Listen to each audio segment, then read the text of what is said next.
Et salut tout le monde! Petit message informatif avant le début de cette vidéo. Si vous souhaitez soutenir la chaîne, eh bien c'est très simple, hein, vous pouvez lâcher un merci sur cette vidéo, si vous en avez l'envie bien évidemment, et si le contenu vous plaît. Vous pouvez également souscrire à un abonnement mensuel pour devenir membre de la chaîne et ainsi avoir accès aux vidéos en avant-première avant leur sortie publique, et cela sans publicité. Et évidemment, le traditionnel, abonnez-vous, partagez, commentez, likez, mettez des pouces, faites du bruit pour la chaîne. Voilà, tout simplement. Sur ce, bon visionnage. Hey, mes petits sushis, comment ça va? Eh bien écoutez, moi ça va super, merci de poser la question. On se retrouve pour cette nouvelle vidéo, vidéo bilan, vidéo en vrac, vidéo mercato, bref. Activité de la chaîne au mois d'octobre 2023 et programme de la chaîne pour le mois de novembre qui va arriver. Donc au moment où je fais cette vidéo, nous sommes le 27 octobre, donc du coup il reste 27, 28, 29, 30, 31, il reste 4 jours avant la fin du mois. Donc les chiffres que je vais donner vont être un petit peu biaisés parce que le mois n'est pas complet bien évidemment, hein. Mais comme je suis en vacances la semaine prochaine, je ne pourrai pas faire la vidéo bilan vraiment à la fin du mois, donc j'anticipe un petit peu, je la fais maintenant. C'est pas très grave, hein, les chiffres seront ce qu'ils sont à partir de ce 27 octobre. Voilà. Au sommaire de cette vidéo mercato, des remerciements. On va commencer par remercier tous ceux qui s'abonnent, tous ceux qui soutiennent la chaîne, etc., etc. On va parler des petits faits marquants qu'il y a eu durant le mois d'octobre. On va parler des chiffres de la chaîne du mois d'octobre. Départ arrivé, voilà, combien de jeux sont partis, combien de jeux sont arrivés, et enfin on va parler du programme de 2023, le mois pour novembre 2023, voir un peu ce que vous allez découvrir sur la chaîne comme nouvelle vidéo. Et on parle de tout ça après, quoi? Après le générique. Give me fuel, give me fire, give me that which I desire. Alors, déjà on va commencer par remercier, donc je mettrai un petit encart ici avec les petits noms des personnes. Merci déjà à SD, à Samosan, à Resmo STP et à Stéphane Cabon pour leur souscription. Merci beaucoup, grâce à cette souscription, je le rappelle, je le redis encore une fois, des fois je le redis, enfin je me mets des petits messages enregistrés dans certaines vidéos. Souscription, ça permet quoi? Ça permet, contre la modique somme de 0,99 centimes par mois, d'avoir accès en avant-première aux vidéos qui sortent, et ça, du coup, sans publicité. Vous avez les vidéos entre 1 à 2 jours avant qu'elles ne sortent, et bien sûr, sans publicité. En tout cas, je fais tout pour qu'il n'y ait aucune pub dessus. Tout ce que le paramétrage YouTube me permet de faire. Voilà. Donc merci à vous quatre de soutenir la chaîne par cette petite souscription. Ça fait bien plaisir, ça me fait chaud au cœur. Encore une fois, merci à vous. Merci également à toutes les personnes qui se sont abonnées, qui ont commenté, qui ont mis des pouces en l'air durant ce mois d'octobre, ou même des pouces pas en l'air. Ça fait toujours plaisir. Ça veut dire que le contenu, quelque part, vous interpelle un petit peu, vous titille, vous intéresse. Donc voilà, donc merci à tous et à toutes, à chacun et à chacune, comme dirait l'autre, avec un beau chacun et à chacune, avec un beau Z à la fin de chacun, bien évidemment. Merci à tous de suivre les aventures de la chaîne depuis bientôt 2 ans, enfin même plus de 2 ans maintenant, ça fait bien plaisir. Et puis continuez, Noël arrive, donc n'hésitez pas, hein, des sous pour la paroisse, des sous, hein, la publicité, le pouce en l'air, le commentaire, la souscription, le super merci, allez, lâchez tout, lâchez tout, je veux partir à Courchevel cet hiver pour skier, et si c'est le cas, je mettrai un joli bonnet avec merci à tous pour skier, pour cacher ma longue chevelure, voilà. Fait marquant de ce mois d'octobre, c'est un mois plutôt calme, plutôt cool.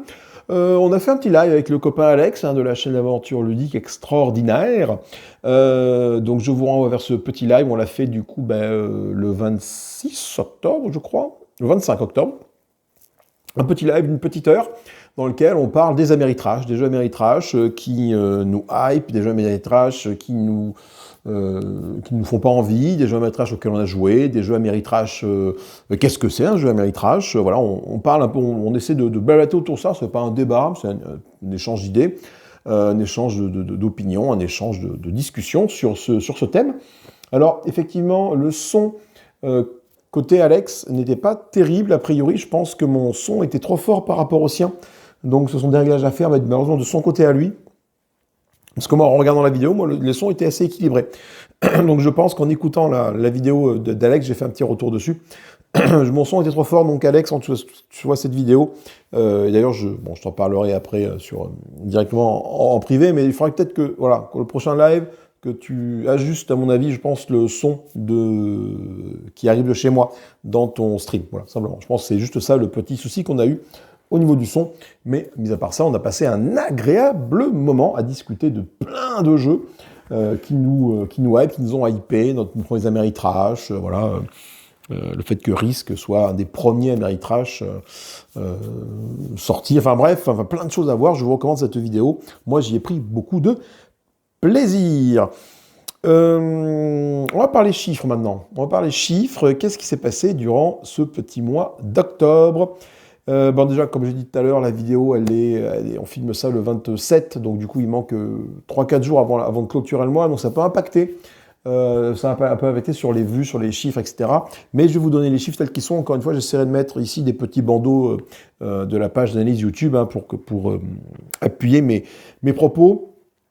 Ce mois-ci, à peu près 6400 vues. 6400 vues, c'est quasiment identique au mois dernier.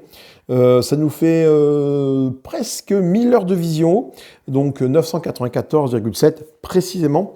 C'est 10% de moins que le mois dernier, mais encore, du coup, comme le mois n'est pas complet, ça compare, voilà, bon, c'est pas grave.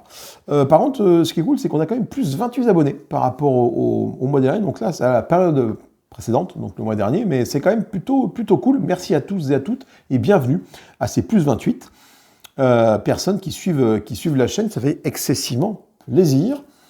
Et ça nous génère à peu près une moyenne, enfin on est dans la moyenne en termes de génération de sous-sous, 23,82 € me semble-t-il, si ma mémoire est bonne et si mes notes sont justes, hein. J'ai qu'à lire mes notes. À peu près donc 23, quasiment 24 € dans la cagnotte YouTube.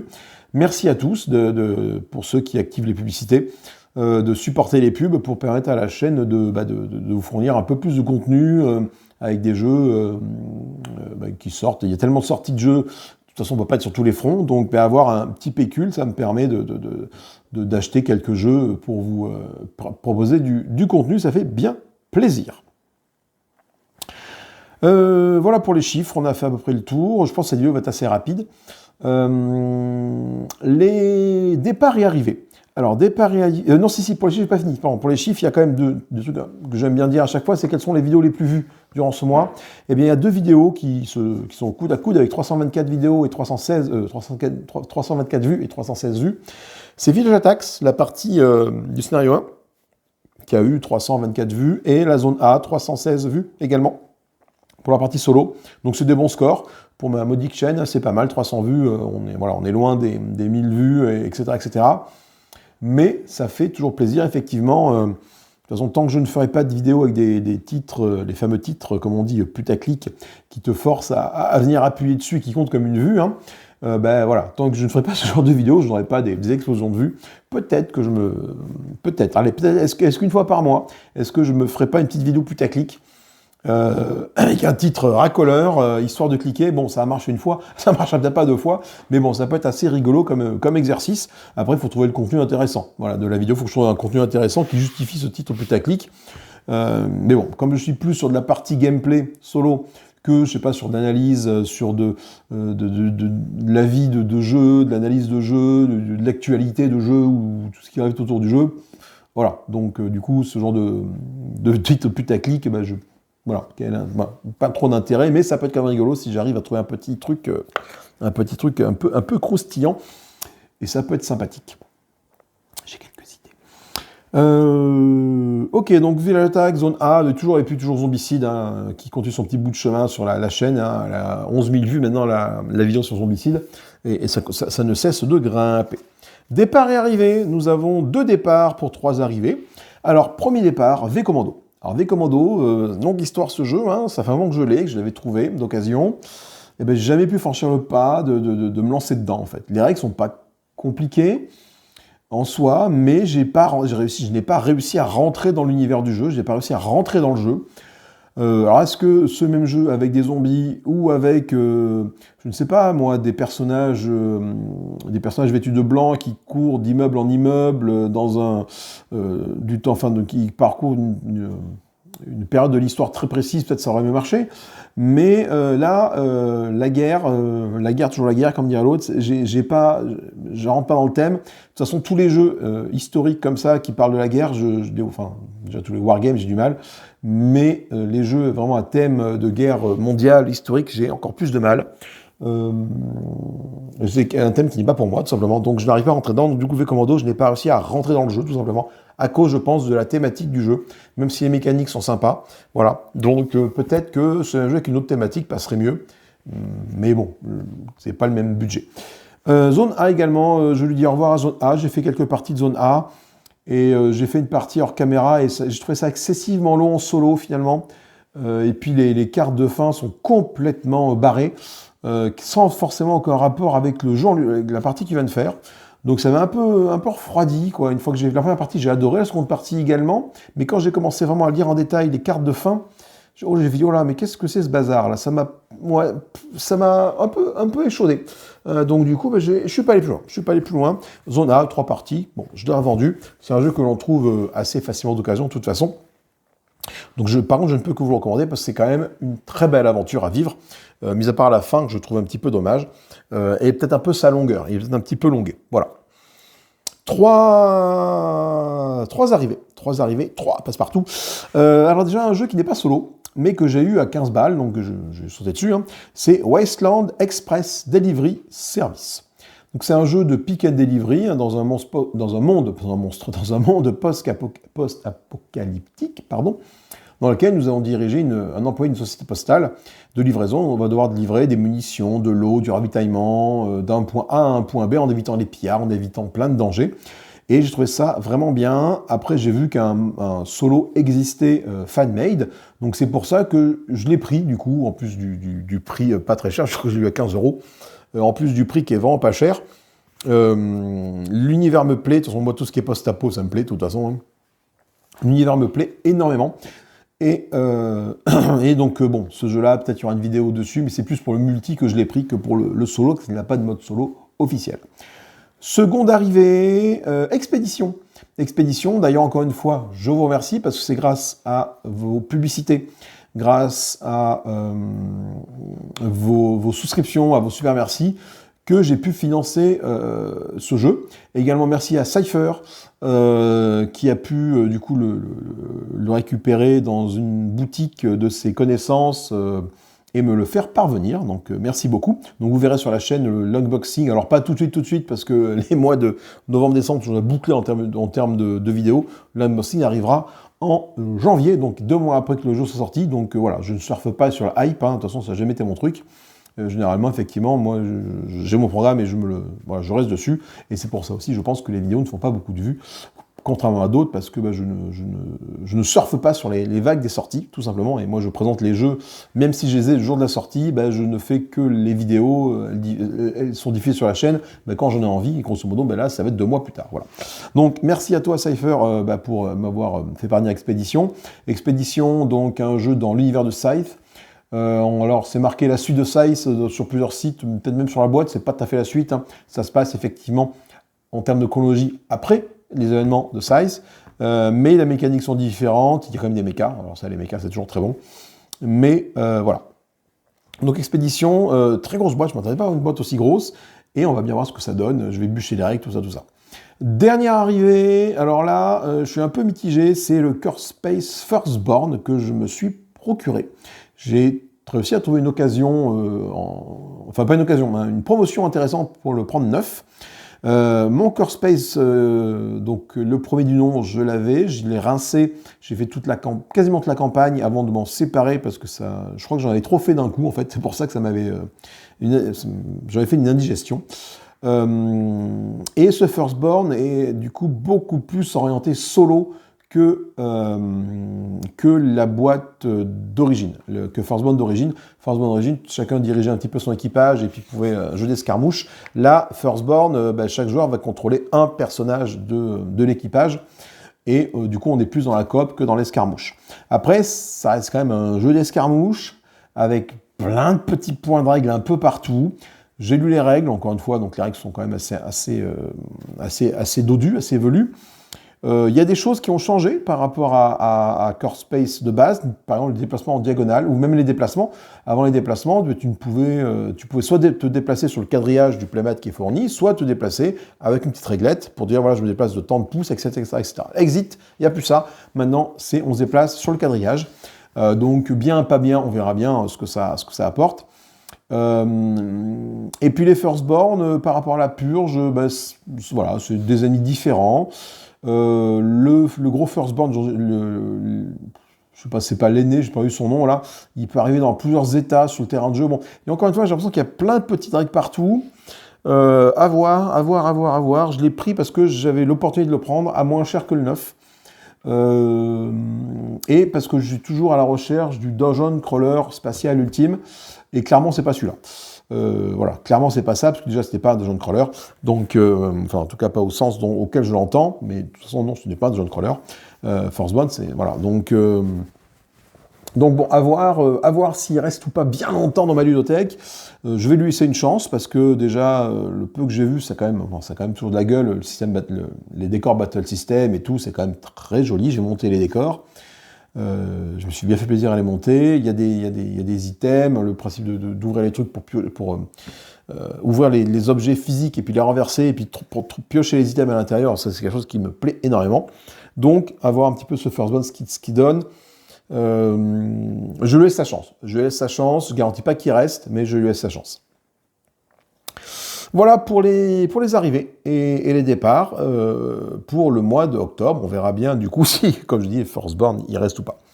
On va parler maintenant du programme qui va arriver en novembre. Alors il y a du très très lourd qui va arriver avec déjà Eutia. Eutia, ça fait un moment que je l'ai, ça fait peut-être même 6 mois que je l'ai, Eutia, et 6 mois que je fais des parties régulières dessus.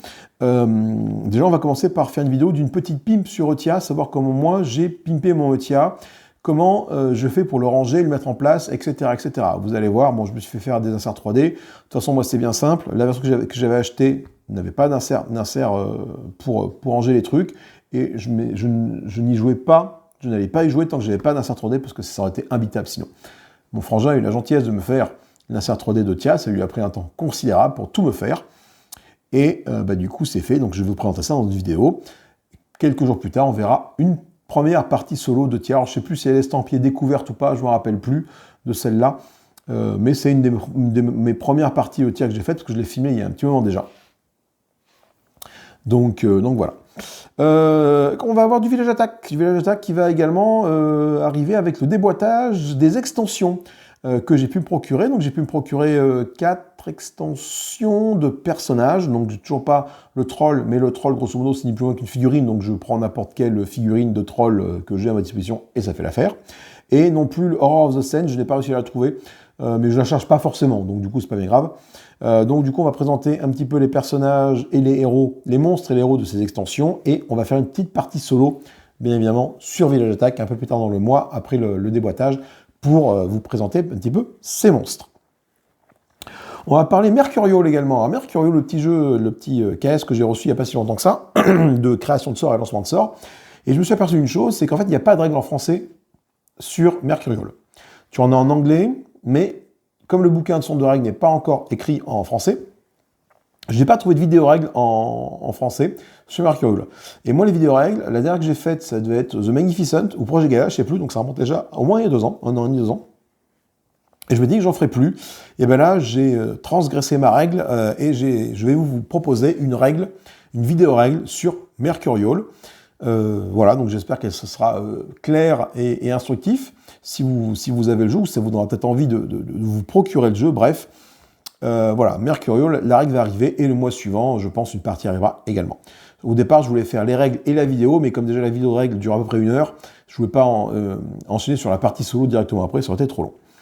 On va parler Massive Darkness 2, encore une fois, avec la classe du rôdeur, cette fois-ci, présenter un petit peu comment fonctionne le rôdeur. De même que Swan Sorcery, où je vais vous présenter le personnage de Victoria. Victoria, la pirate, et voir un peu comment elle se joue, points forts, points faibles, etc. etc. Bref, ce sont des petites vidéos que j'apprécie énormément, qui n'ont pas forcément beaucoup de succès, mais je m'en fous, parce que moi j'aime bien les faire, c'est le principal. On va faire une petite vidéo déboîtage sur mon petit Everdell. Et oui, mon petit Everdell, un petit jeu pour enfants que j'ai acheté pour jouer avec mes filles, et on se régale, on joue régulièrement au petit Everdell. Et du coup, je me suis dit, tiens, ça peut être quand même intéressant de faire un petit déboîtage, pour ceux qui connaissent Everdell, de comparer un peu avec mon petit Everdell, voir ce qu'il y a dedans. Et franchement, moi, je trouve ça très très bien, mon petit Everdell. Hein. Ça ne donne même pas envie d'acheter Everdell, parce que mon petit Everdell est relativement sympathique. Alors effectivement, il n'y a pas une grosse profondeur stratégique, c'est fait pour des enfants. Mais j'y passe un très bon plaisir. Je ne jouerai pas en solo comme ça, mais en tout cas avec mes filles, on y passe un très bon moment. Et enfin, on va avoir une vidéo Dance End, bien évidemment, comme quasiment chaque mois. C'est que le mois dernier, il n'y en a pas eu. Mais une vidéo Dance End, cette fois-ci, avec toujours la vague 7, Past and Future. Deux mages de cette vague 7, que sont Bailey et Kiri, qui vont affronter The Endless Decay. The Endless Decay, une espèce d'araignée mécanique qui ne fait pas partie de la campagne, des campagnes soit Past and Future de cette vague 7, mais des stretch goals, donc qui ont été rajoutés au fur et à mesure de la campagne participative dans la boîte. Donc The Endless Decay, c'est une espèce d'araignée mécanique avec une espèce d'horloge araignée, enfin voilà.